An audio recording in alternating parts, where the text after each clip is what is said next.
En tout cas, je voudrais saluer tous les participants pour ce webinaire très important sur l'école, puisque nous avons 149 inscrits, qui fait beaucoup de monde sur ce webinaire et qui montre l'importance de nos écoles, notamment en milieu rural et en montagne. La position de l'ANEM, moi je vais faire l'ouverture de ce webinaire, et puis les deux personnes qui sont Marie-Annick et et Dorothée prendront le relais pour animer ce webinaire. La position très claire de la NOM sur l'école, c'est que nous nous opposons systématiquement à toute fermeture de classe. Puisque vous le savez très bien, dans nos communes, dans nos petites communes de montagne, l'école, c'est la vie. Et chaque fois que l'on enlève une classe, on enlève la vie. Premier point. Deuxième point, ce qui est très important, et on rentrera dans le détail, c'est par rapport à la montagne et la loi montagne de 85, c'est le droit à la différenciation. On ne peut pas, et on le dit haut et fort, on ne peut pas gérer d'une manière similaire la fermeture d'une classe en ville comme chez nous. Vous prenez une petite commune avec deux classes, vous savez très bien que si vous fermez une classe, 2 ou 3 ans après, c'est l'école. On doit avoir le droit à la spécificité et surtout le droit à la différenciation pour avoir un maximum de classes ouvertes sur notre territoire. Je demanderai simplement à toutes les personnes de couper votre micro parce qu'on a des retours et c'est pas agréable. Est-ce que tout le monde peut couper son micro, s'il vous plaît? C'est bon, tout le monde a coupé? Voilà. Donc, je continue. Pour le territoire de montagne, ce qui compte, c'est le droit à la différenciation. Voilà. Et on ne peut pas gérer des fermetures de classes en ville comme chez nous à la campagne. Et je redis, quand vous avez une école avec deux classes, quand vous fermez une classe, vous savez très bien que dans les 2 ou 3 ans qui arrivent, après, c'est l'école que vous fermez. Ce webinaire est très important parce qu'avec la loi montagne et les personnels de l'ANEL vont en parler, nous avons des outils importants sur lesquels on doit faire monter le son au niveau de chacun de vos départements auprès des inspecteurs ou des inspectrices d'académie. Ça, c'est vraiment important parce que les inspecteurs ou inspectrices d'académie ne le savent pas forcément. Le premier point, c'est l'article 15 de la loi montagne. Ça sera repris, moi je fais juste l'introduction. L'article 15 de la montagne précise que l'inspecteur d'académie peut ne pas tenir compte des seuils de fermeture. Et ça, il faut bien le mettre en avant. Je le redis, on vous donnera tous les éléments juridiques et techniques et administratifs sur l'article 15 de la loi montagne de 85 qui dit que l'inspecteur d'académie peut ne pas tenir compte des seuils de fermeture. Premier point. Deuxième point, très important, c'est sur les moins de 3 ans. Parce qu'on nous dit, vous savez, sur les départements, on ne compte pas les moins de 3 ans, ce qui fait chuter les effectifs. Là aussi, sur le code de l'éducation, sur l'article L113-1, qui précise qu'on peut intégrer les moins de 3 ans dans les effectifs dans les zones rurales ou de montagne, notamment dans les écoles qui sont situées dans un environnement social défavorisé. Environnement social défavorisé, c'est quand même laissé à l'appréciation, c'est très subjectif, laissé à l'appréciation de l'inspecteur d'académie. Donc, je reprends. 1, on ne peut ne pas tenir compte des seuils de fermeture. Et 2, en montagne, on peut compter les moins de 3 ans si on est dans un environnement social défavorisé. Là, ça laisse quand même pas mal d'ouverture. Et troisième point, Marie-Annick et Dorothée en parleront, c'est l'indice d'éloignement par rapport au temps de trajet, par rapport aux écoles. On le voit très bien qu'entre la plaine ou pour aller dans une école, la route c'est toujours tout droit. Chez nous en territoire de montagne, notamment quand il faut monter à Ali ou à Chadrac ou autre, la route c'est délacé. Donc on a ces 3 outils juridiques sur lesquels il faut qu'on appuie. On va vous aider à argumenter là-dessus auprès des inspecteurs d'académie. Je le redis et je vais le redire en conclusion, en territoire de montagne, on ne peut pas compter nos élèves comme des chiffres d'un point de vue arithmétique. Il faut se laisser de la souplesse et tenir compte de la spécificité et le droit à la différenciation. Et nous avons ces 3 outils juridiques sur lesquels nous devons agir, et j'insiste bien, et on vous aidera auprès des différents DAZEN de chaque département. Hier, j'ai remis avec Laurent Wauquiez un courrier à la ministre de l'Éducation nationale moi j'ai pris ma casquette de président de l'ANEM, où j'ai repris dans ce courrier les éléments que je viens de vous donner. Voilà. Moi, je ne serai pas plus long parce que je fais l'introduction. Vous avez 2 personnes ici qui vont approfondir les argumentations. Et surtout, après, n'hésitez pas à poser des questions. Et je peux vous dire qu'au niveau de l'ANEM, on va faire monter le son sérieusement sur nos écoles et nos classes parce que c'est la vie en territoire de montagne. On a une fenêtre de tir entre le 15, jusqu'au 20, 15 et 20 février. C'est le moment d'être unis, solidaires et d'agir pour nos territoires de montagne et pour nos classes de montagne. Bon webinaire à toutes et à tous et à très bientôt. Merci de votre écoute. Merci. Merci Jean-Pierre. Bonjour à tous, donc Marianne Fournier, la déléguée générale de l'ANEM. Et Dorothée Collet, directrice des relations institutionnelles, en charge notamment des questions écoles. Pour l'organisation de ce webinaire, je voudrais juste vous préciser que on va donc vous présenter là, dans un premier temps, des arguments que vous pouvez utiliser d'ores et déjà dans les réunions que vous avez avec les DAZEN. Mais n'hésitez pas, et je vois déjà dans la conversation qu'un certain nombre d'entre vous nous indiquent que vous avez déjà des annonces de fermeture de classe. Donc, je l'ai écrit là à un maire, mais je le vous dis à tous. Si vous nous contactez à l'issue de ce webinaire avec la liste des classes qui sont fermées dans votre département ou dans votre commune, bien évidemment, on se charge, nous, de notre côté, de faire un rappel au DAZEN et de faire un courrier au DAZEN en pointant ces fermetures de classes en montagne avec une copie à la ministre de l'Éducation nationale. Sans plus attendre, je laisse la parole à Dorothée pour commencer la présentation du webinaire. N'hésitez pas à poser vos questions, soit dans le chat ou soit au fur et à mesure en levant la main. Et on répondra à toutes vos questions. Alors, je vois que monsieur ou madame Dardy a déjà levé la main. Est-ce que c'est une... Je ne sais pas. Est-ce que c'est... Bon, voilà. Donc, je vois que monsieur Dardy ou madame Dardy a levé la main, mais il n'y a personne derrière. Votre micro n'est pas allumé. La main est baissée, donc je considère que c'est bon. Donc, on va pouvoir commencer le webinaire. Dorothée. À la fin du webinaire, nous vous transmettrons évidemment le PowerPoint qui est diffusé ce matin. Juste en termes d'organisation, vous êtes très nombreux ce matin parce que vous êtes plus de 179 à vous être inscrits. Je pense que vous n'êtes pas tous connectés, mais vraiment coupez vos micros parce que sinon, on ne peut pas gérer tous les micros en même temps et les couper au fur et à mesure pour qu'on puisse tous s'entendre. Et après, il va falloir que vous leviez chacun la main pour la séance de questions-réponses à la fin.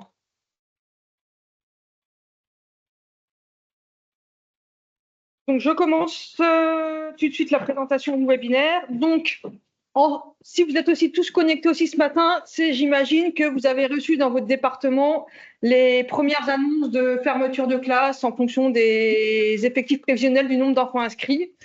Donc, vous êtes très certainement tous concernés par une fermeture ou ouverture, mais je pense plutôt une fermeture de classe à la prochaine rentrée scolaire. Qu'est-ce qu'il faut savoir? Donc, 2 constats. Puisqu'on a eu des remontées, nous, par mail et par écrit d'un certain nombre d'entre vous. Les 2 constats, c'est que la loi montagne n'est pas prise en compte sur votre territoire, et voire même que les DAZEN, quand on leur écrit et qu'on leur dit « mais c'est une commune classée montagne », visiblement, semble dire que il n'y a pas de commune classée montagne, ça n'existe pas, ou décident de passer outre. Pourtant, comme l'a très bien commencé à expliquer Jean-Pierre Vigier, il y a des dispositions spécifiques dans la loi montagne. Je vais vous les exposer et vous les lire. Déjà, il faut savoir que la loi montagne donc, vous protège face aux fermetures de classe. Et c'est l'article 15 de la loi montagne codifié à l'article L212-13 du Code de l'éducation. Que dit ce texte? Donc voilà, le texte de la loi montagne, il est clair. Dans les départements de montagne, la mise en œuvre de la carte scolaire permet l'identification des écoles publiques ou de réseaux qui justifient l'application de modalités spécifiques d'organisation scolaire, notamment en termes de seuil d'ouverture et de fermeture de classe, au regard de leurs caractéristiques montagnardes, de la démographie scolaire, de l'isolement des conditions d'accès et des temps de transport scolaire. Concrètement, pour résumer, qu'est-ce que cela veut dire? C'est-à-dire qu'il n'est pas possible de déroger à l'article 15 au regard d'un quelconque seuil. Le seuil, on ne peut pas invoquer un seuil pour justifier une fermeture de classe en montagne. Et une école sur une commune de montagne est classée montagne, donc l'article 15 de la loi montagne s'applique. Point de vigilance. L'année dernière, cette année, on ne les a pas eu ces points de vigilance, mais je les remets parce que je pense que c'est important. Il y a des DAZEN qui s'appuient maintenant sur des nouvelles typologies nationales qui va de communes rurales à communes urbaines pour élaborer leur carte scolaire. Et le critère commune de montagne disparaît tout simplement de cette typologie. Donc soyez vigilants et essayez de voir avec vos DAZEN et dans votre département si cette typologie est appliquée ou pas, et demandez à ce que soit rétabli le critère montagne puisqu'il y a la loi montagne. Deuxième sujet à mettre en avant, c'est la scolarisation des enfants des saisonniers. Parce que l'article 15, il a un deuxième alinéa qui dit « Le nombre d'enseignants du premier degré affectés à chaque département par le recteur d'académie est déterminé en prenant en compte les effectifs scolaires liés à la population des saisonniers. » Ce qui veut dire donc que les DAZEN, dans le cadre de l'élaboration de la carte scolaire, doivent anticiper et prendre en compte ces effectifs de ces enfants de saisonniers par anticipation. À ce jour, on n'a pas eu beaucoup de remontées de terrain, on n'en a même pas du tout eu, donc on suppose que ça fonctionne. Mais quand même, si vous êtes concerné, soyez vigilants que ces effectifs soient bien pris en compte. C'est un argument à mettre en plus pour justifier aussi la réouverture d'une classe. Troisième point à mettre en avant, troisième argument, la scolarisation des enfants de moins de 3 ans. Et là, Jean-Pierre l'a dit, c'est l'article L 131-13 du Code de l'éducation qui dit tout simplement « Dans les classes enfantines ou les écoles maternelles, les enfants peuvent être accueillis dès l'âge de 2 ans révolus dans des conditions éducatives et pédagogiques adaptées à leur âge. Il est organisé en priorité dans les écoles situées dans un environnement social défavorisé, que ce soit dans les zones urbaines, rurales ou de montagne, et dans les régions outre-mer. Dans ces classes, ces écoles, les enfants de moins de 3 ans sont comptabilisés dans les prévisions d'effectifs d'élèves pour la rentrée. Donc pareil, vous pouvez justifier et argumenter en expliquant que vous allez avoir des enfants qui potentiellement peuvent intégrer l'école, et donc il faut les compter dans les effectifs prévisionnels. Parce que c'est un sujet, la scolarisation des moins de 3 ans, c'est le sujet qui nous remonte le plus des élus de l'ANEM. Et donc, c'est pas forcément évident. Et donc là, c'est vraiment un argument à mettre en avant. Vous pouvez justifier avec le Code de l'éducation qu'on les prenne en compte. En complément de la loi montagne, il y a l'indice d'éloignement. C'est un nouvel outil statistique qui a été mis en place en 2019 par le ministère de l'Éducation nationale pour prendre en compte le caractère multidimensionnel de la ruralité. Donc, l'indice d'éloignement est d'ailleurs régulièrement cité par les ministres de l'année dernière, et bon, Borne ne l'ai pas encore entendu sur ce sujet-là, dans le cadre des réponses aux questions au gouvernement, quand un député ou un sénateur leur pose une question sur une fermeture de classe, à chaque fois en milieu rural, notamment en milieu rural et de montagne, le premier argument qu'ils nous ont tous sorti l'année dernière, c'était il y a l'indice d'éloignement. Donc, c'est-à-dire, c'est la prise en compte de la distance effectuée chaque jour par un élève de son domicile jusqu'à l'établissement scolaire. Alors, nous, ce qu'on met en avant, ce n'est pas la distance, parce qu'en montagne, on sait bien qu'on ne parle pas de distance, mais on parle plutôt de temps de parcours que de distance parcourue, parce que, voilà, tout le monde connaît, vous êtes tous élus de la montagne, vous savez très bien que les routes sinueuses, 3 km en route sinueuse, ce n'est pas 3 km en route plate. Voilà donc tous les arguments. Pour résumer, voici les arguments que vous pouvez mettre en avant pour demander que le dossier soit revu pour la fermeture de votre classe. Donc, les modalités spécifiques d'organisation scolaire en termes de seuil d'ouverture et de fermeture, l'article 15 de la montagne, pas de seuil. Mettre en avant les caractéristiques montagnardes de la commune et son isolement. Mettre en avant les conditions climatiques d'accès, les conditions d'accès à l'école et les temps de transport scolaire, et les démographies scolaires, donc les enfants de saisonniers, les moins de 3 ans. L'ANEM est à votre disposition et vous accompagne.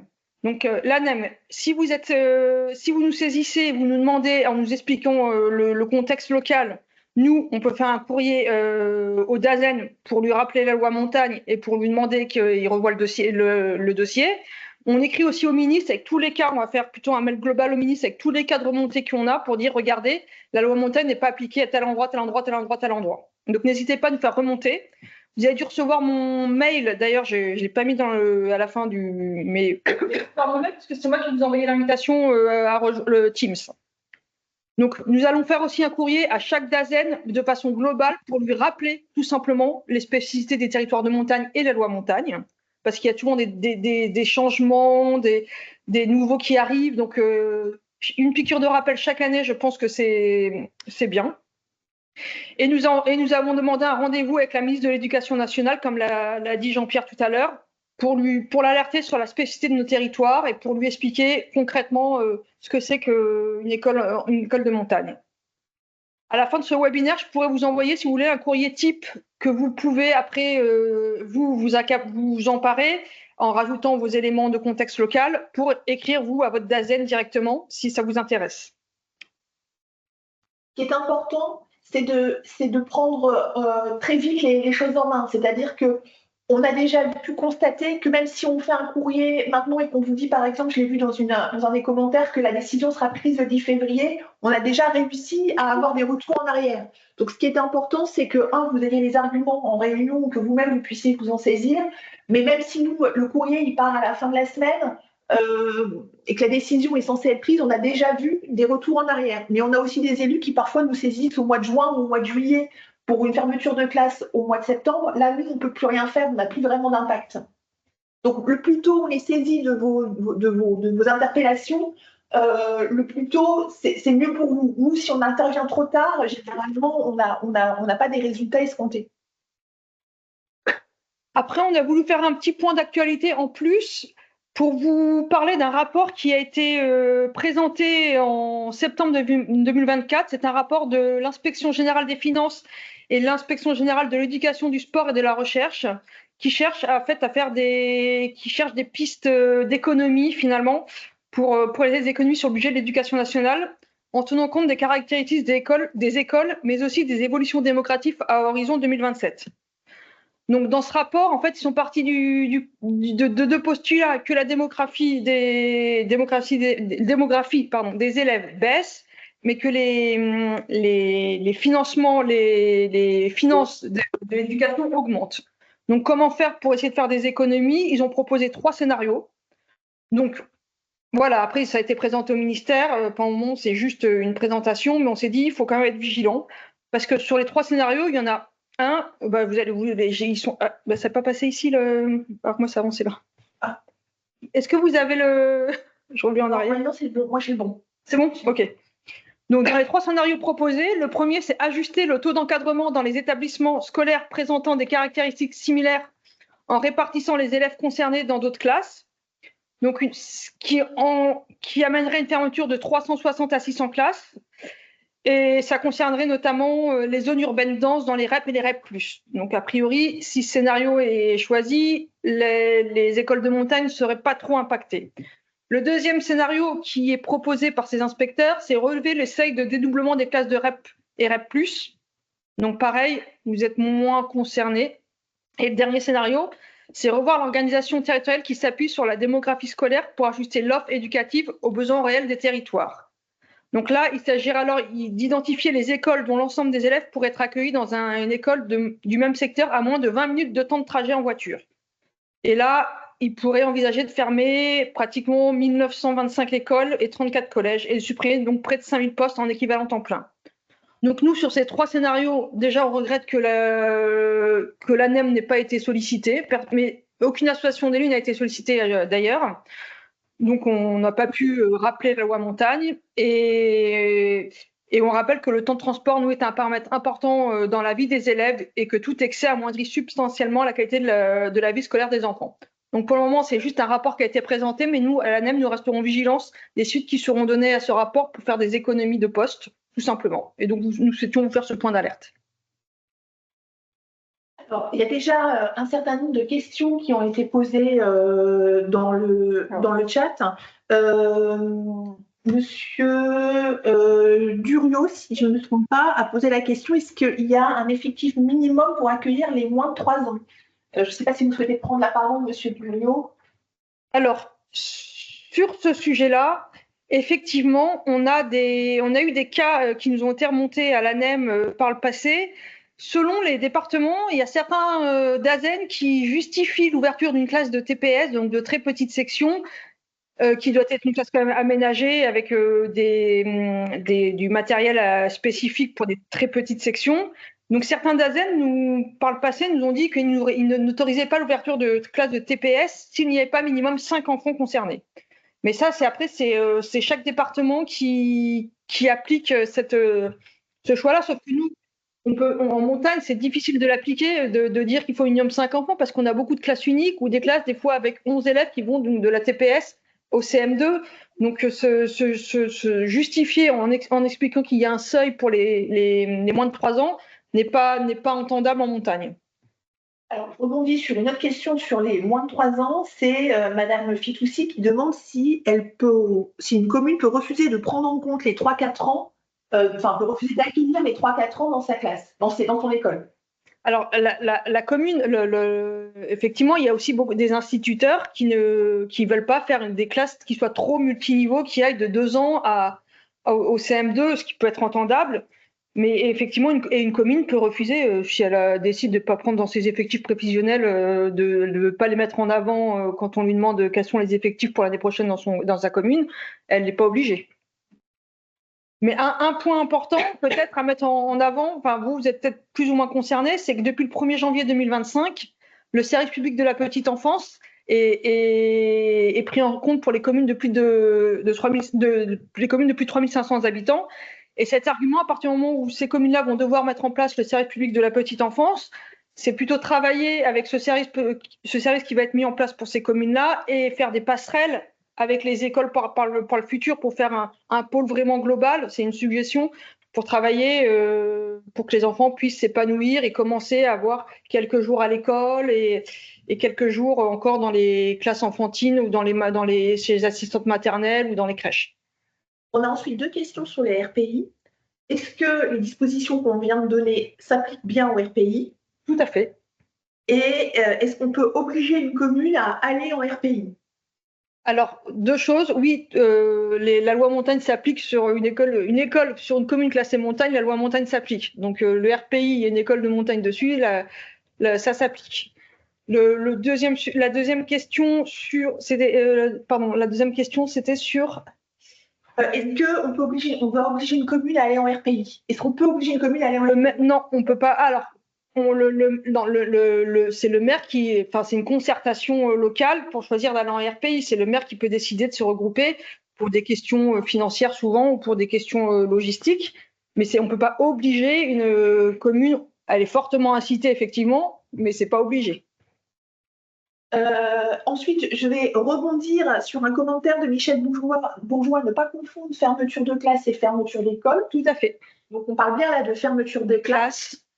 Mais on a eu des retours parfois de certains élus où ils avaient une classe unique, c'était la dernière classe de leur école. On n'a pas affecté d'enseignants. Techniquement, l'éducation nationale n'a pas fermé une école, elle a fermé une classe.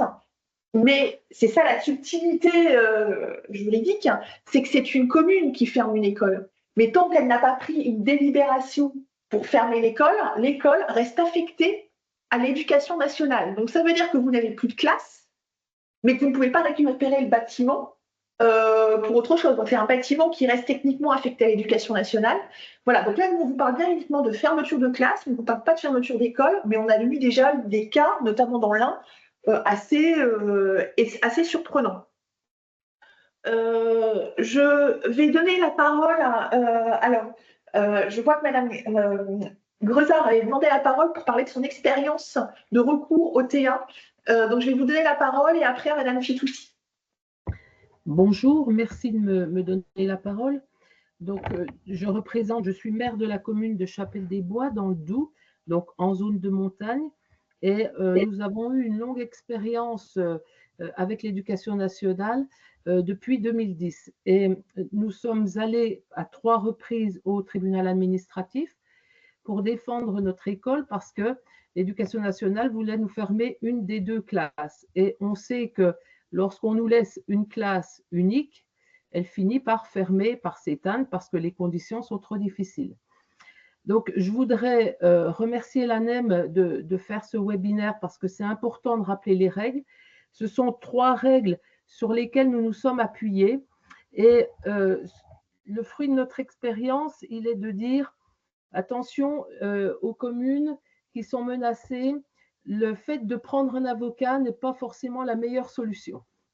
Nous avons en 2011 pris un avocat. les règles en matière d'école sont très particulières, les procédures sont particulières et bien souvent, les avocats ne sont pas au courant de toutes les règles. Et c'est ce qui nous avait presque perdu en 2011, puisque nous avons dû aller en appel en 2012 à Nancy. Par la suite, 2013 et 2015, nous avons été aidés par une association que l'ANEM connaît bien.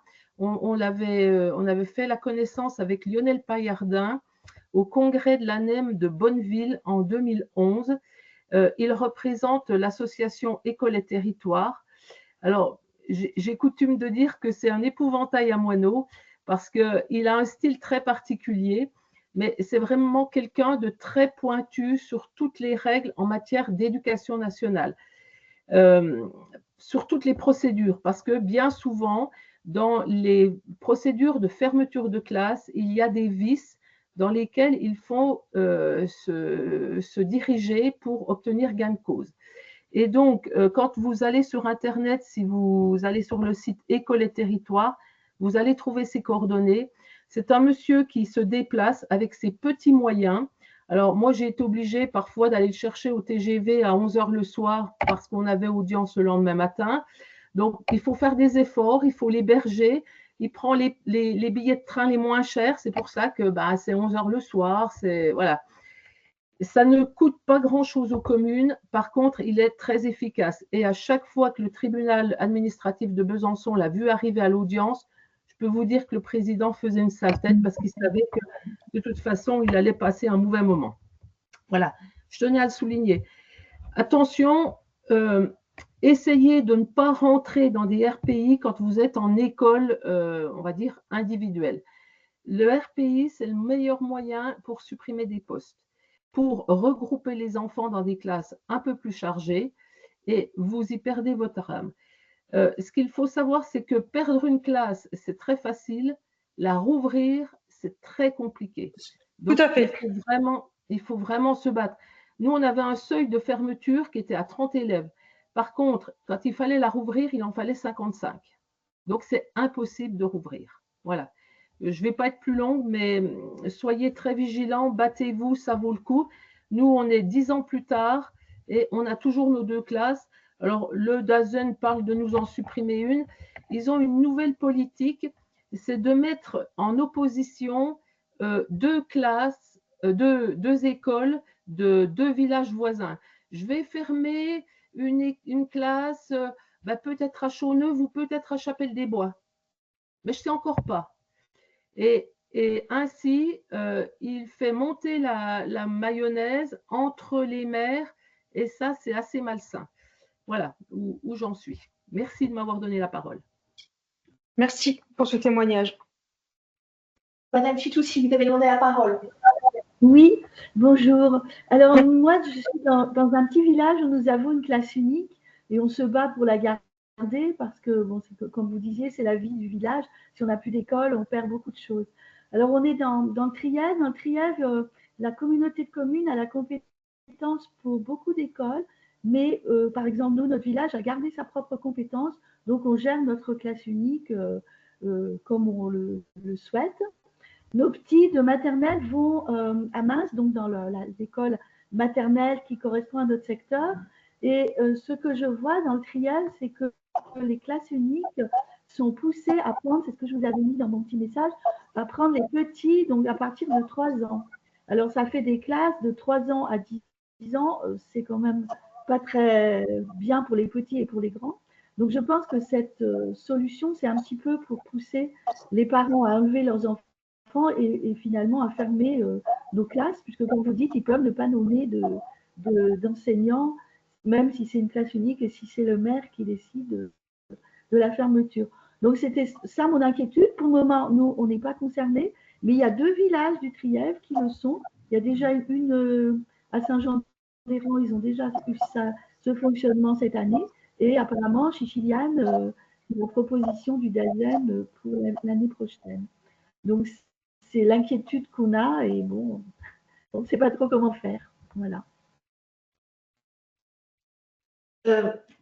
Effectivement, je ne sais pas si tu veux réagir dessus, Dorothée. Oui, alors c'est aussi un sujet effectivement qui nous est remonté. L'année dernière, on avait un cas en Ardèche d'une classe unique et c'était les parents qui s'inquiétaient du fait qu'il y ait trop d'écart justement dans la classe et les instits qui voulaient pas forcément venir ou qui s'étaient mis en arrêt parce que gérer des enfants qui vont de 2 ans et demi, 3 ans à 10, 11 ans, c'est pas toujours évident effectivement en termes d'organisation.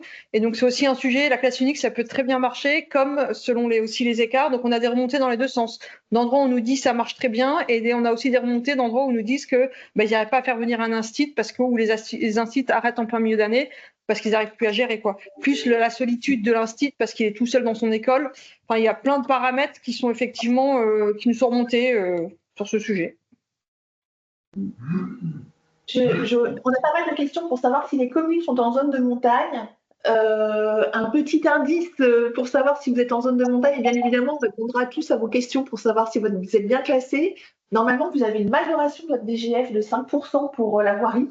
Donc, normalement, si vous avez cette majoration qui apparaît sur vos bilans, enfin, sur votre comptabilité, c'est que vous êtes en commune de montagne.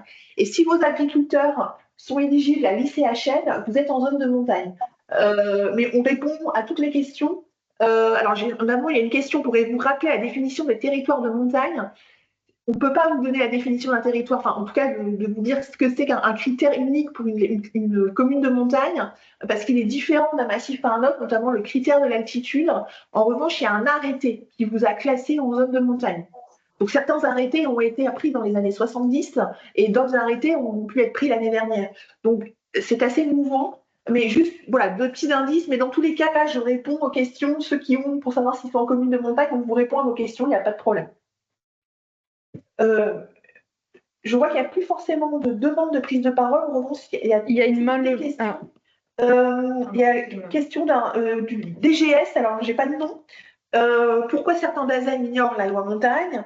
Et alors là, c'était peut-être parce que monsieur est arrivé un peu, ou madame est arrivée un peu en retard. De quel recours quel recours dispose-t-on pour contraindre le DAZEN à appliquer la loi montagne? Alors, c'est ce qu'on a un peu évoqué au début de ce webinaire. Effectivement, on a certains DAZEN qui, soit parce qu'ils viennent d'arriver aussi en poste, tous les DAZEN ne viennent pas forcément d'un territoire de montagne au départ. Donc, puis l'administration, elle est mouvante. Donc, c'est pour ça qu'on fait des piqûres de rappel chaque année pour bien rappeler la loi montagne et l'application de la loi. Même si nul n'est censé ignorer la loi, on a quand même des DAZEN qui connaissent pas la loi. Ou tout simplement, comme l'a dit Jean-Pierre au début, Jean-Pierre Vigier au début de son webinaire, c'est des calculs comptables et puis on nous donne un nombre de postes pour la rentrée dans notre département. On doit fermer, je dis au hasard, allez, 25 classes. On est obligé d'aller piocher là où on trouve où il y a le moins d'effectifs et donc ne pas appliquer la loi montagne et donc faire des seuils tout simplement, alors que la montagne justement dit bien qu'on ne peut pas se prévaloir d'un seuil pour justifier l'ouverture ou la fermeture d'une classe en montagne. Donc malheureusement, effectivement, on a encore des DAZEN qui passent août parce qu'ils ils prennent leur calculatrice et ils doivent fermer les postes. Quels sont les arguments? Donc, comme on l'a expliqué tout à l'heure, pour nous, on a 3 arguments à mettre en avant. Donc, la loi montagne. Mais je vous enverrai de toute façon après, donc vous pouvez les reprendre, ces arguments. Et je vous enverrai aussi un courrier type, comme je l'ai dit. Donc, la loi montagne, le code de l'éducation pour la scolarisation des enfants de moins de 3 ans, la prise en compte des enfants de moins de 3 ans, la prise en compte des enfants de travailleurs saisonniers dans les effectifs prévisionnels et l'indice d'éloignement. Voilà les arguments que vous pouvez mettre en avant dans un courrier ou dans des réunions avec votre DAZEN ou vos inspecteurs académiques pour essayer de revoir leur copie. On a une question de Madame Juliac Martial pour les seuils. Est-ce qu'ils sont, donc les arguments qu'on a invoqués, est-ce qu'ils sont uniquement applicables à la fermeture de classe ou est-ce qu'ils sont également applicables à l'ouverture de classe? La loi montagne est très claire. Je vais vous la relire. Donc, c'est pour les ouvertures et les fermetures de classe. Sauf que, comme l'a très bien dit tout à l'heure Elisabeth Grossard, malheureusement, une classe qui est fermée, c'est très difficile à réouvrir, il faut être honnête. Dans un sens, dans l'autre sens, on a rarement vu de cas de réouverture de classe. Une fois que c'est fermé, on va plutôt vers la baisse à chaque fois et c'est pas toujours évident. Mais l'article 15 de la montagne, je vous le relis, permet dans les départements dont le territoire comprend des zones de montagne délimitées conformément à l'article 3 de la loi de 1985 relative au développement et la protection de la montagne, La mise en œuvre de la carte scolaire permet l'identification des écoles publiques ou des réseaux d'écoles publiques qui justifient l'application de modalités spécifiques d'organisation scolaire, notamment en termes de seuil d'ouverture et de fermeture de classe au regard de leurs caractéristiques montagnardes et de la démographie scolaire, et de l'isolement, etc., etc. Donc oui, c'est dans les deux sens.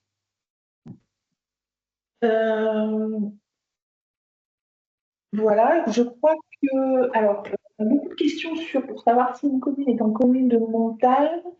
On a une question d'Amanda. Comment argumenter sur la prise en compte des enfants du CADA dont les centres peuvent être également en zone de montagne? Alors moi, à titre personnel, je ne sais pas ce que c'est que le CADA. C'est pas pour les enfants qui sont. C'est pas centre de. les enfants qui sont sans papier ou non? Je ne sais pas. Le CADA, Centre d'accueil des demandeurs d'asile. Voilà. Pardon, excusez-moi. Merci. Merci. Donc, alors ça, je ne sais pas du tout, donc je préfère pas vous dire de bêtises. Si vous avez une obligation de scolarisation de ces Logiquement, enfants, oui, je ne vois pas pourquoi on ne pourrait pas les prendre en compte, surtout si vous avez une obligation de les scolariser dans votre école. c'est du bon sens, oui. Alors, on n'est pas sûr de la réponse, on va peut-être vérifier. Je vais vérifier pour les CADA, mais parce qu'on n'a jamais eu cette remontée-là avant sur les communes de montagne. Mais le bon sens fait que si ces enfants ont l'âge de 3 ans, l'école est obligatoire, donc ils sont censés être scolarisés, donc on est censé leur trouver une place. Et donc c'est QFD, on est censé prévoir, si on sait qu'il y a un CADA sur la commune, on est censé anticiper et prévoir un certain nombre dans les effectifs prévisionnels, le nombre de places d'accueil pour accueillir ces enfants. Et j'imagine avec des conditions spécifiques parce qu'ils ne parlent pas forcément français pour pouvoir les aider à s'intégrer. Donc oui, madame nous confirme que ce sont des enfants qui arrivent en cours d'année et qu'on a l'obligation, vous avez l'obligation de les scolariser. Dès lors que vous avez l'obligation de les scolariser, ils doivent être pris en compte dans les effectifs l'année suivante. Ça paraît logique puisque de toute façon, ce sont des enfants qui doivent être encadrés. Donc, tout à fait. Enfin, voilà, oui, donc je pense qu'ils savent sur la commune qui a un CADA, ils savent que les enfants, et donc c'est comme pour les saisonniers, ils anticipent. Hein. On a une question sur les dérogations scolaires. Alors, excusez-moi, parce qu'en même temps, il y a beaucoup. Comptons dans les effectifs les enfants ayant une dérogation scolaire. Alors, les dérogations scolaires sont accordées par la commune, il me semble. Donc, le maire est censé savoir en fonction, quand il va. Enfin, une dérogation scolaire, en général, donc c'est la commune qui l'accorde et j'allais dire quelque chose et excusez-moi. Ça peut faire des concurrences entre communes. Hein. Voilà, donc c'est parce que exactement. Donc elle sait par rapport au nombre de places qu'elle va avoir dans son école, puisqu'elle est déjà en février, elle commence à avoir avec le projet de l'ouverture ou de fermeture, elle sait à peu près combien d'élèves combien de classes elle va avoir, combien d'élèves par classe elle va avoir. Donc elle peut refuser une dérogation la commune en disant bah non, mes effectifs sont atteints.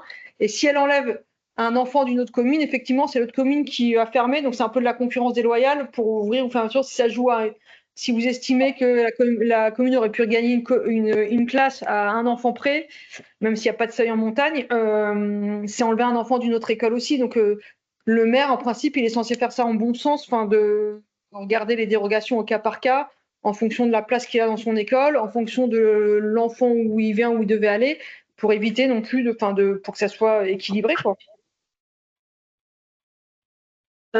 Donc, on a une observation que vous nous indiquez que les DAZEN ne prennent pas en compte les enfants qui sont accueillis en centre d'accueil de demandeurs d'asile.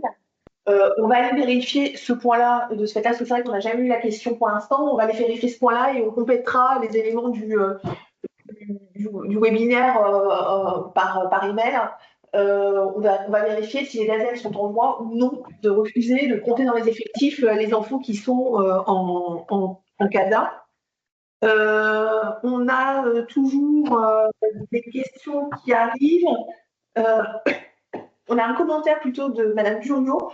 Dans la classe scolaire d'éducation nationale, l'éducation nationale se sert du fait qu'un enseignant est seul dans une école, qui ne peut pas rester isolé pour fermer cette classe par mesure de sécurité. Donc, c'est aussi un moyen de fermer l'école dans la commune.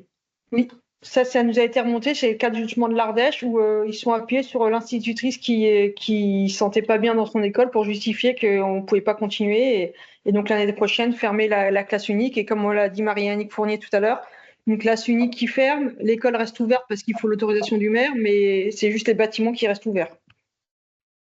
Sachant que, alors je vais faire un petit peu un truc basique, hein, on a des écoles il y a des classes uniques avec un enseignant unique sur certaines îles qui sont seules. Donc, l'argument sécurité, on peut l'entendre, mais on peut entendre qu'un enseignant ne se sent pas bien dans une école tout seul. C'est pas le cas partout, il faut bien le signaler. Mais ça existe et l'éducation nationale est bien obligée d'organiser à distance l'enseignement avec une classe unique isolée. Donc c'est pas un argument ultime en tout cas. Alors, on a beaucoup de questions on a deux types de questions sur est-ce que alors j'ai juste une question, quid pour les communes avec un contrat de ville et les fermetures de classes Ulysse. Donc, est-ce que le contrat de ville et les classes Ulysse sont des arguments pour maintenir une classe ouverte? C'est une bonne question, je vais me renseigner, je préfère pas, pareil, me tromper. Pour les classes Ulysse, pareil, il me semble que les instituteurs sont fléchés sur les classes Ulysse et que les classes Ulysse, on les sait aussi dans les effectifs prévisionnels. Donc, s'il y a une classe Ulysse, on tient compte aussi de cette classe dans les effectifs prévisionnels.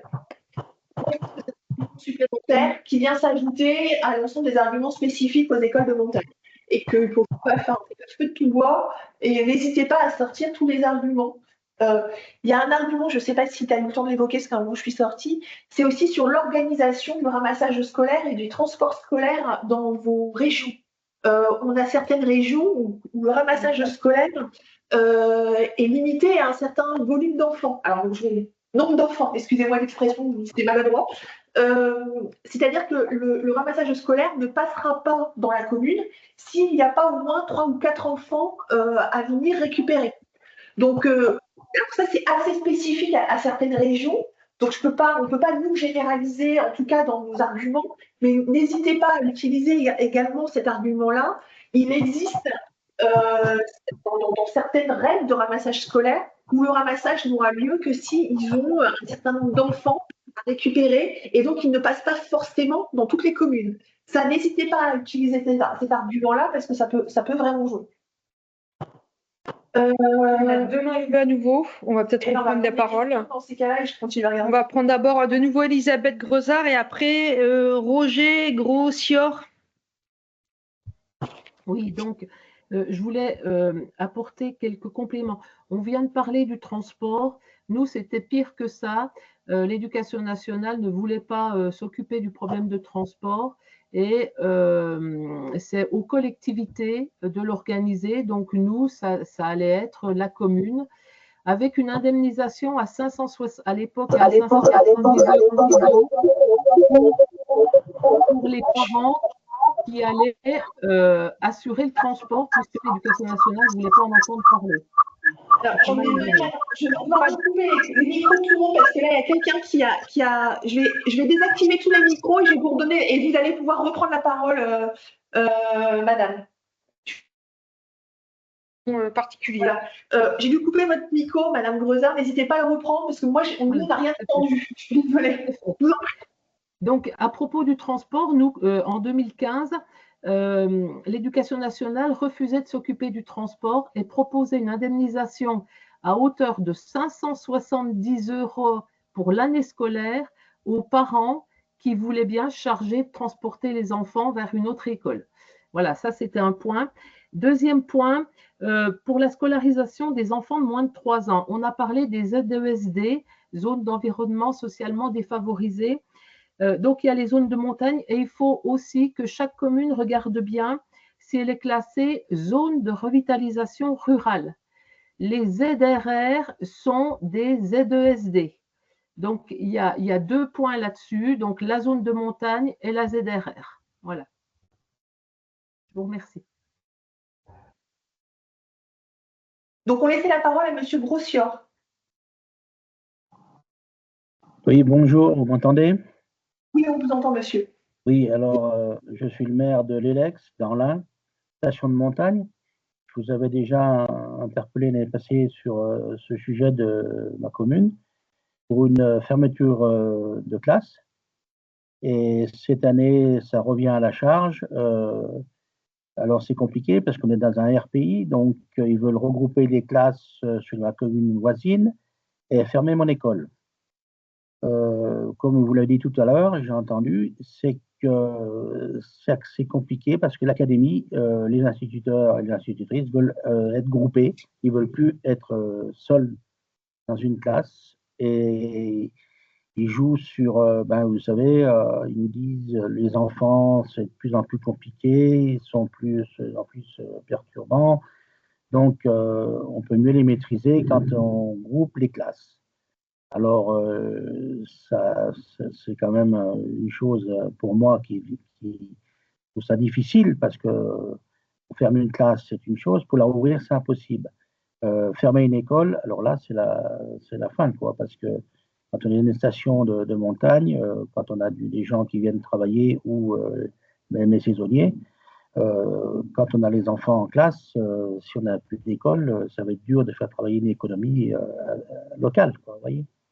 Et je rejoins toutes les discussions qu'on a aujourd'hui. C'est exactement mon cas que j'ai sur la validation d'une fois dans mon école. Voilà. Cette réunion est très importante. Et si on peut avoir des aides et des points à bien étudier avec vous, c'est bien nous informer, nous dire ce qu'on peut faire et pas faire. Ça, c'est pour ça que je suis là aujourd'hui. Et je vous remercie de cette réunion. Merci. Donc, on a Martine Jeannin Reynaud qui a aussi levé la main. M'entendez? Oui, Ça y est, on vous entend. Voilà. Oui, moi je reviens sur les très petites sections. Nous avons actuellement sur la commune de montagne, hein, dans les Alpes, une classe unique primaire et une classe unique maternelle, avec évidemment une ATSEM et tout ce qui va bien autour. L'institutrice de maternelle actuellement ne souhaite pas accueillir les enfants de moins de 3 ans parce que nous avons quand même un réservoir, entre guillemets, si je peux m'exprimer ainsi, de bébés qu'on aimerait pouvoir mettre comptabiliser. La création d'une très petite section, est-ce que ça relève de l'éducation nationale? Est-ce que c'est une décision qui peut revenir au maire? Et dans quelles conditions elle peut se créer effectivement, puisque le texte de la loi Montagne dit accueil dans des conditions qui leur conviennent. Voilà, sachant qu'on a déjà une classe maternelle qui fonctionne avec un petit dortoir et des locaux adaptés. Oui, alors comme je le disais au début, en fait, c'est les DAZEN qui décident pour l'ouverture des TPS. Et que certains DAZEN, je sais que dans la Haute-Saône, par exemple, le DAZEN avait justifié de ne pas ouvrir une section TPS, très petite section, au motif qu'il fallait minimum 5 enfants pour ouvrir une TPS et qu'il fallait aussi que le matériel soit adapté et qu'après les locaux soient adaptés à l'accueil des enfants, que ce soit les sanitaires, le dortoir, etc., à des enfants de moins de 3 ans, de 2 ans révolus. Voilà, donc effectivement, c'est le DAZEN qui peut dire on n'ouvre pas une classe TPS. Mais les enfants, les effectifs Mais prévisionnels. les enfants sont quand même pris dans les effectifs prévisionnels, tout à fait. C'est pas parce que vous n'avez pas la TPS Ah d'accord. Pas dans les effectifs. Hein. C'est pas une condition nécessaire. Non, parce que en fait, il y a des classes qui s'appellent les classes très petites sections qui vont être ouvertes, donc je disais avec minimum 5 enfants. Puis il y a d'autres endroits, ils vont avec un TPS, ils vont l'accueillir dans l'école parce que l'école est prête à accueillir un petit enfant, quoi. Donc c'est vraiment au cas par cas. Mais effectivement, ils sont obligés de prendre dans les effectifs prévisionnels tous ces enfants entre 2 et 3. Donc si vous avez beaucoup de bébés, comptez-les. Merci. Oui, je peux me permettre, faites des prévisions d'effectifs sur 3 années. Tout à fait. Remontez des prévisions d'effectifs sur 3 années en faisant figurer vos TPS. Ils sont obligés de les prendre en considération même s'ils ne sont pas scolarisés. Je coupe. Merci. Tout à fait. Et en principe, maintenant, avec l'agenda rural, les cartes scolaires sont en principe travaillées sur plusieurs années par anticipation, donc sur 3 ans, justement. Donc, vérifiez bien que c'est bien le cas chez vous. D'accord, merci. On a monsieur ou madame Mestre qui a demandé la parole.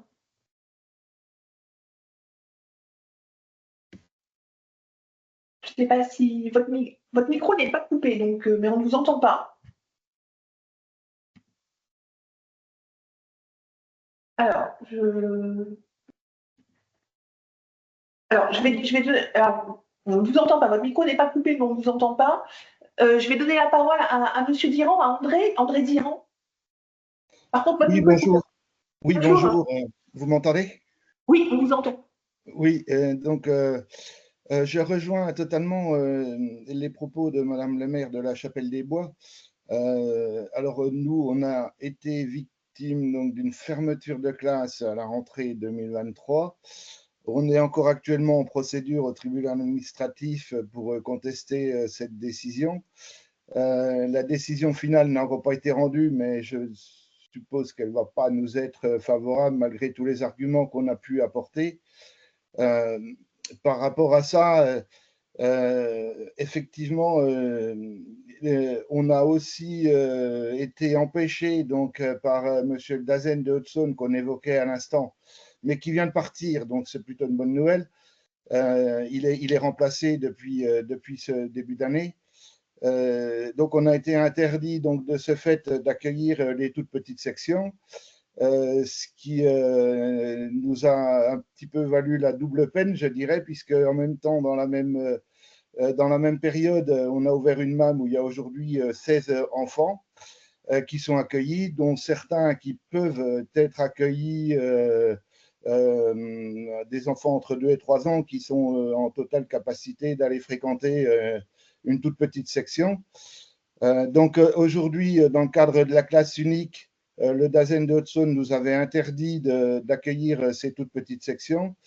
Et là, je viens de faire un courrier à l'Éducation nationale pour leur signifier que je prenais de mon propre chef la décision d'accueillir les toutes petites sections dans l'école et en passant outre l'interdiction, entre guillemets, qui nous avait été formulée par le Dazen. Donc, je n'ai pas de réponse à l'heure actuelle. Et je n'ai pas la décision finale du tribunal administratif, mais vraisemblablement, on ne réouvrira pas la classe de maternelle telle qu'elle existait jusqu'à présent.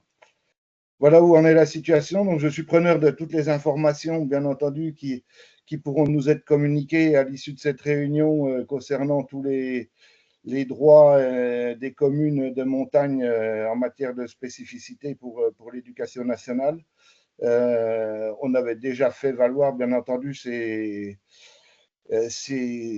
avantages auprès du tribunal administratif qui ne les a pas entendus. Le Dazen a fait mine, effectivement, à l'époque, de ne pas connaître des dispositions spécifiques concernant cette loi montagne. Et je profite aussi pour remercier les services de l'ANEM qui nous avaient accompagnés aussi, puisque j'avais sollicité l'aide de l'ANEM à l'époque, qui nous avait donc épaulés dans cette démarche. Voilà ce que j'avais à dire pour aujourd'hui, mais c'est un petit peu compliqué. C'est toujours compliqué les écoles de montagne. Et effectivement, il faut absolument qu'on arrive, comme disait le président tout à l'heure, il faut absolument qu'on arrive à faire valoir quand même ces spécificités parce que c'est l'avenir de nos territoires. Oui, effectivement, c'est toujours très tendu cette période-ci et les élus découvrent toujours les choses un peu à la dernière minute aussi. Je vais essayer de redonner la parole à monsieur ou madame Mestre. Alors, votre micro n'est pas coupé, mais on ne vous entend pas.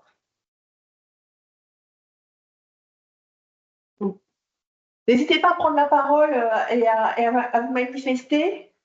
Madame Gressat, vous avez redemandé la parole? Oui, si je peux me permettre aussi, les communes, vous devez être vigilants aussi sur vos effectifs le jour de la rentrée. Nous, l'Éducation nationale nous avait accusés d'afficher des effectifs prévisionnels que nous n'avions jamais à la rentrée. Donc, depuis cela, je vais tous les jours de rentrée, à chaque rentrée de septembre, on aligne devant le mur de l'école, dehors, tous les enfants avec l'équipe pédagogique et on fait une photo de façon à bien montrer combien on a d'élèves présents. Voilà. C'est des petites choses, mais qui aident parfois parce que l'Éducation nationale a les effectifs présents les années précédentes, mais ils trichent là-dessus. Ils rongent, ils font plein de choses. Donc, ayez toujours des preuves sur tous les arguments que vous avancez. Voilà. Oui, c'est qui est oui. À force, on est rodé, hein. Mais on n'est jamais à l'abri. Donc, faut vraiment être vigilant. Il y a deux ans, je me disais, oh, allez, ça sert plus à rien, on est tranquille, on ne cherche plus de poux dans la tête, ça va aller. Et en fait, non, je ne lâche pas parce que c'est quand on est moins vigilant que l'ennemi attaque. Hein, voilà. Alors, il y avait encore un certain nombre de questions dans le chat, notamment sur les dérogations. On a eu une observation que l'inspection, les dérogations n'étaient pas prises en compte dans les effectifs. C'est un commentaire qui figure dans le chat. Je suis un peu étonnée. Oui, elles ne sont pas prises en compte puisque les dérogations en général se font en fin d'année, au mois de mai, juin. Ou, enfin, je ne sais pas, après chaque commune s'organise comme elle veut, mais en général, c'est pas fait en février les dérogations parce que les gens ne demandent pas les dérogations tout de suite. Donc effectivement, c'est pas pris en compte dans les effectifs. Donc ça veut dire que, mais par contre, si un enfant est scolarisé une première année de manière dérogatoire dans une école qui n'est pas la sienne, s'il est reconduit tous les ans sur cette dérogation-là, par contre, l'enfant n'est pas. Ah oui, une fois qu'il est déjà qu'il a intégré l'autre école, maintenant la dérogation, c'est juste pour rentrer dans l'école. Une fois qu'il est dans l'école, il peut faire toute sa scolarité, on ne lui demande pas tous les ans de justifier. Ouais. Oui, donc en gros, la première année de demande de dérogation, les effectifs sont. Alors voilà, Madame Seguin qui faisait ce commentaire-là, a priori, les dérogations sont faites dès le mois de février. Alors vous les faites, parce que ça dépend des endroits. Il y a beaucoup d'endroits aussi, ils attendent les effectifs finales au mois de juin, parce que là, vous êtes en projet, et après, la décision finale d'ouverture et fermeture se fait en juin. Et il y a beaucoup d'endroits où ça se fait, les dérogations sont accordées un peu plus tard dans l'année. On a aussi pas mal de questions pour avoir la notion de seuil et de seuil clair. Quels sont les seuils? Les seuils sont en fonction des départements. Nous, on n'a pas un seuil à vous donner en vous disant que ça sera le même partout, c'est pas vrai. Il n'y a pas de seuil en montagne. On ne peut pas dire on est à 24 élèves, on ouvre, on ferme une classe, on est à 22, on ouvre, on ferme une classe. On peut être à 10 en montagne, il n'y a pas de seuil en montagne. C'est la spécificité de l'article 15 de la loi montagne. Donc, quand un DAZEN fait son calcul en disant dans cette école, ils sont 22, donc on peut fermer une classe parce qu'ils sont en dessous de 25 ou 24, c'est pas un argument qui peut être invoqué dans une commune, sur une école qui est dans une commune de montagne. Dans le cadre d'un RPI avec 2 écoles ayant chacune une classe, si on ferme une classe, est-ce que la convention de RPI peut être revue? Oui. En fin de compte, la convention de RPI, c'est une volonté entre 2 communes minimum. Donc, c'est un conventionnement entre 2 collectivités ou plusieurs collectivités. Donc, elle peut être revue à n'importe quel moment. Déjà, vous n'êtes pas obligé d'aller en RPI. Et ensuite, vous pouvez faire évoluer ce RPI pendant la durée de vie du conventionnement, motivé par une fermeture de classe ou non.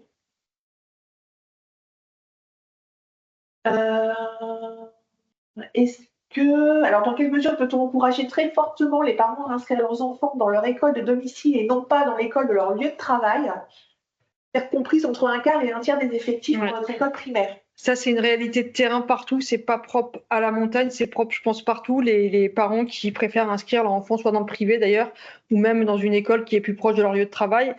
Les arguments, c'est effectivement les temps de trajet. Un enfant ne prendra pas sa voiture s'il est sur la commune, sur l'école de la commune. C'est l'argument que je vois. Après, malheureusement, on ne peut pas inciter. Chaque parent est libre de l'éducation qu'il veut donner à son enfant, est libre de l'endroit où il veut que son enfant aille, parce qu'il connaît bien un institut, parce que je ne sais pas, il y a l'hôpital à côté, il travaille à l'hôpital. On a certains retours d'expérience. Je pensais notamment à la commune de Marie-Paul Gay, où elle s'est battue pour garder ses écoles, ses classes maternelles,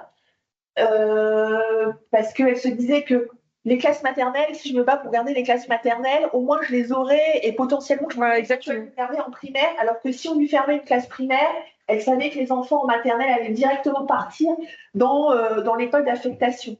Donc elle s'est battue pour garder ses écoles maternelles, et on a aussi beaucoup de retours de parents, de mères, en disant que le seul moyen aussi de parfois, mais ça coûte de l'argent, de maintenir l'école, et de permettre aux parents de scolariser leurs enfants dans l'école de leur domicile, c'est la garderie le matin ou le soir. C'est de pouvoir faire garder les enfants aux extrémités et qui correspondent aux horaires de travail des parents. Exactement. Qui ont les temps de trajet à faire pour eux à aller travailler. Mais c'est vrai que tout ça implique des financements de la part des collectivités. On a 2 nouveaux des mains levées. Donc, on a de nouveau Elisabeth et après, on a Nicole Bertolotti. Et Maître qui ne. Madame Mestre a posé une question dans le chat. Ok. Alors, Madame Grezard a rebasculé sa main. Donc, Madame Bertolotti, on vous laisse la parole. Oui, bonjour. Bonjour Nicole Bertolotti, je suis vice-présidente de la communauté de communes de la CCA dans le 06 et on a en charge les écoles. Effectivement, le problème de faire rester les enfants pour nous était primordial de manière à ne pas fermer les écoles. Et la première des réponses a été effectivement élargir le temps d'accueil le matin et le soir, mais il y a aussi le problème du ramassage scolaire. Donc, en fait, on a travaillé avec la région pour pouvoir faire en sorte que les enfants puissent être pris en charge le matin avec un bus et ramenés le soir. Mais là-dessus se pose encore un problème, c'est que dans les petites sections, dans tout ce qui est maternelle, il faut qu'on mette en même temps un accompagnant. Ah oui. Donc, c'est vrai que c'est un vrai travail de partenariat qu'on a mis en place et qui coûte, mais ça nous a permis de garder, nous, sur les 34 écoles, sur les 34 communes, j'ai 15 écoles et ça nous a permis, pour l'instant, depuis 2014 que j'y travaille, de garder ouvertes toutes les écoles. Alors, je ne parle pas toutes les classes, mais au moins toutes les écoles. Donc, il y a plusieurs critères. Ouvrir le plus longtemps possible l'accueil le matin, bien évidemment, à midi et le soir, et prendre en compte les arrêts bus et en même temps mettre quelqu'un pour accompagner les enfants puisqu'ils ne peuvent pas partir tout seuls. Ça, c'est tout un problème. Et concernant les dérogations, nous, on travaille, et ça, c'est quelque chose, parce que je suis une ancienne directrice d'école d'application. Donc, en fait, je travaille en partenariat avec le DAZEN, avec l'Instit, parce que, et en même temps, donc, on est 3 pour dire, on accorde les dérogations, on ne les accorde pas, en particulier pour les petites sections. Parce qu'on s'est aperçu que même quand on les accorde, il y a des enseignants qui font un tel mauvais accueil pour les tout petits qu'au final, les parents ne les mettent pas. Donc, on est obligé de travailler tripartite pour faire en sorte que les enfants soient bien accueillis. C'est tout un jeu de partenariat et de passe-passe et on ne gagne pas toujours. C'est pas simple. Merci pour ce témoignage très intéressant. Alors, la question de monsieur, madame Mestre portait sur quid des pôles maternels innovants impliquant la CAF, la PMI, l'académie et les élus. Je suppose que la question, c'est est-ce que ces pôles maternels innovants sont un argument pour maintenir les écoles, enfin les classes ouvertes. C'est toujours un argument évoqué, un maximum à évoquer. Alors, je ne sais pas si la question était. La dynamique locale permet après d'accueillir justement les petites sections, les TPS dans les écoles après. Si le maire a mis en place justement tout un pôle d'accueil de la petite enfance, comme je disais tout à l'heure, qui est devenu obligatoire pour les grosses communes, mais les petites communes peuvent aussi le faire. Ça permet donc, s'il y a tout un réseau d'assistantes maternelles, de crèches, d'accueil, etc., avec une PMI, avec tous les moyens dédiés, c'est une dynamique qui permet aussi aux habitants de rester dans la commune, parce que s'ils ont un accueil pour leurs enfants avant l'école, c'est incitatif pour installer aussi une famille. Et donc, cette émulsion, voilà, merci. Le local fait qu'après, ça peut inciter à montrer qu'il y a une dynamique, que l'enfant il est déjà dans un parcours de préscolaire, etc., etc. Donc, je pense que tous ces pôles innovants, effectivement, c'est bien. C'est même super.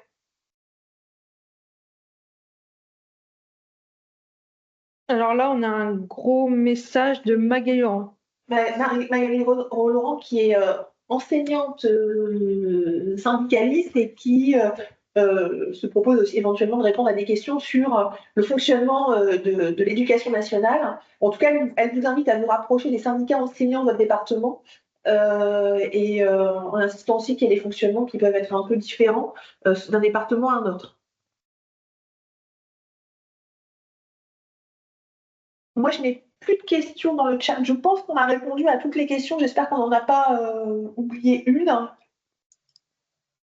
De votre côté, je vous invite à me faire remonter si vous voulez qu'on vous aide et qu'on écrive un courrier au DAZEN.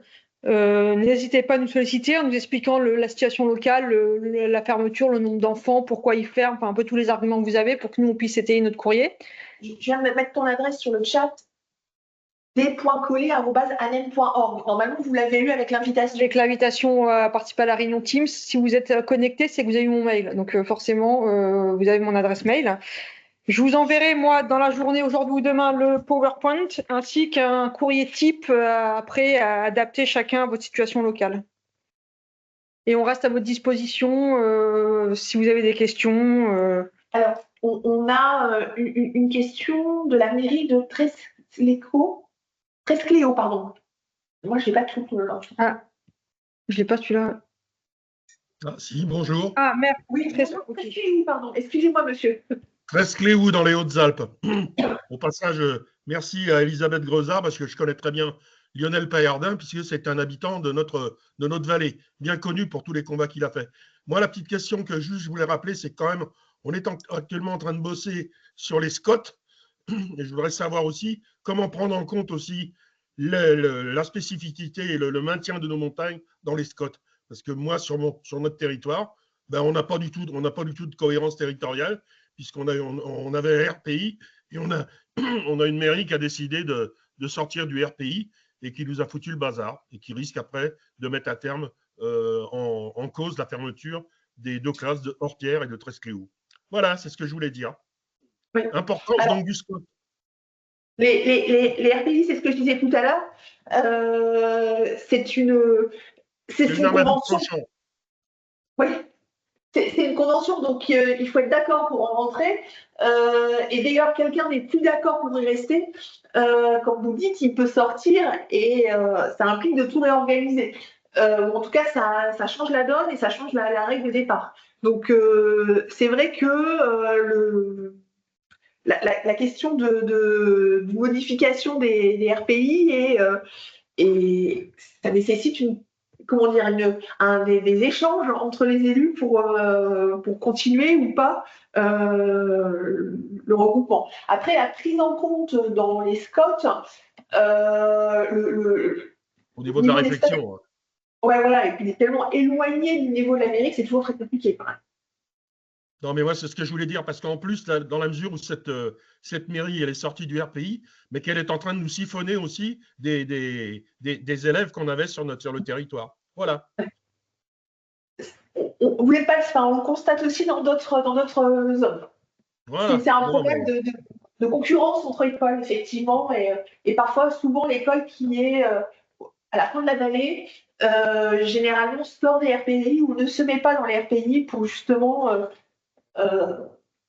elle siphonne les enfants dont les parents passent devant pour aller travailler, en fin de compte. Merci de toute façon pour votre réunion. Hein. Merci beaucoup, monsieur. Merci, monsieur. Alors, on a des nouvelles questions qui arrivent. Donc, la commune de Beaufort-sur-Dour, dans le 73, avec une spécificité, 2 écoles sur la commune à moins de 5 km de distance. Une des écoles donc, compte 49 enfants sur 2 classes sans TPS. Si la loi montagne est appliquée, comment peut-on justifier l'ouverture d'une 3e classe pour réduire le nombre de niveaux par enseignant ? C'est toute la difficulté, comme on disait, une classe qui ferme, c'est une classe qui ferme, on l'a dit plusieurs fois, mais une classe qui ouvre, on se rend compte que dans un sens, une fois que la classe est fermée, c'est pour ça qu'il faut toujours se battre avant pour éviter qu'elle ferme, parce qu'après, pour réouvrir une classe, vous l'avez très bien dit, Elisabeth Grezard, c'est peine perdue entre guillemets, mais c'est faisable, il faut toujours se battre et invoquer qu'on ne doit pas tenir compte de seuil pour l'ouverture et les fermetures de classe, donc rappeler la loi montagne qui s'applique dans les 2 sens, et effectivement se battre pour justifier que 49 élèves avec, si vous rajoutez des DPS pour la qualité de l'enseignement, enfin tous les arguments qu'on peut avoir. Mais je reconnais que c'est complexe, mais c'est faisable puisque la loi le permet. On a monsieur Michaud qui nous demande quelle est réellement la vision de l'éducation nationale à ce sujet, car tous les problèmes ne peuvent pas simplement se figer sur les domaines financiers, il faudrait prendre en compte le côté humain et surtout de l'enseignement. Ah bah, entièrement d'accord. Moi, je suis maman à Paris d'enfants scolarisés. Et effectivement, si on mettait 10-12 élèves par classe, je pense qu'ils s'épanouiraient et il y aurait peut-être un suivi limité individuel pour chaque enfant. Il y en a qui en ont besoin, il y en a qui n'en ont pas besoin. Et là, c'est aussi, voilà, c'est le sujet. Mais alors là, je vous soutiens à 100%. Enfin, faut pas compter, parler à un enfant comme si c'était un numéro, un compte pour justifier l'ouverture et la fermeture. C'est oublier qu'un enfant, il faut qu'il s'épanouisse pour réussir, quoi. On a rencontré, sauf encore Madame Lourde et la précédente, puisqu'elle est restée pas très longtemps, on a rencontré tous les ministres de l'Éducation nationale depuis, en tout cas moi depuis que je suis là depuis 4 ans, Oui. on les a tous rencontrés.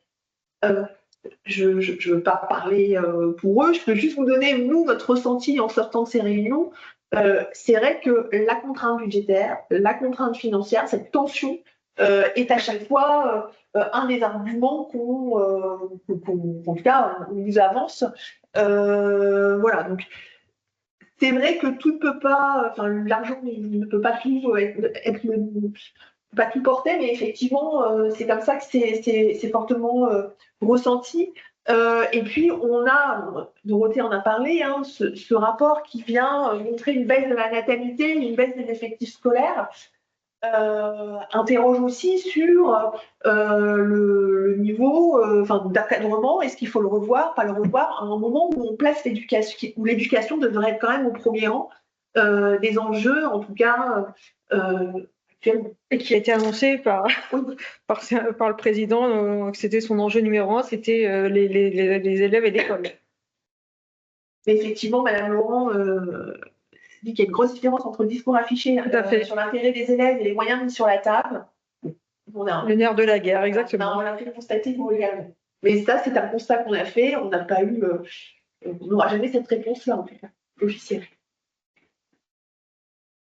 Est-ce qu'il y a encore d'autres questions, Il y a quelqu'un qui dit qu'il faut se battre pour chaque enfant accueilli car notre DGF en dépend.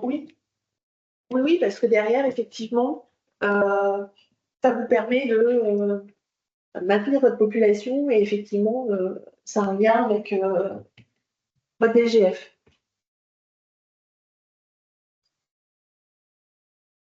Si quelqu'un souhaite reprendre la parole, je vous en prie, sinon on ne va pas vous retenir plus longtemps. On a dépassé d'un quart d'heure le temps, mais c'était très intéressant. Je vous ai mis dans le chat l'adresse de Dorothée. De toute façon, Dorothée va vous envoyer l'ensemble des documents. Voilà. Vous aurez son adresse email. N'hésitez pas à nous solliciter. Nous, derrière, sur la situation spécifique, en nous mettant un maximum d'arguments par rapport à la problématique que vous rencontrez, temps de trajet, temps de transport. Les investissements, je sais pas, il y a beaucoup de mères aussi qui ont rénové leur école, qui ont connecté leur école avec des écrans, donc ont financé beaucoup de choses dans l'école, et voir qu'une école perd encore une classe alors qu'ils ont mis les moyens pour dynamiser leur commune, qu'ils ont construit aussi des logements. Il y a des maires qui invoquent le fait qu'ils ont, dans le cadre de leur projet d'urbanisme, ils sont en cours d'installer des nouvelles familles, etc. Et donc, tous ces arguments sont à mettre en avant pour expliquer aux DAZEN que dans 2 ans, il y aura 5 enfants de plus et qu'il ne faut pas fermer la classe parce que là, peut-être que cette année, il y en a 2 de moins, mais que l'année prochaine, avec les installations qui arrivent, les familles qui s'installent, ou parce qu'on a investi, parce que le maire est dynamique et qu'il a fait beaucoup de choses pour la commune pour justement garder son école, tout ça, c'est des arguments à mettre en avant en plus de la loi montagne et du code de l'éducation.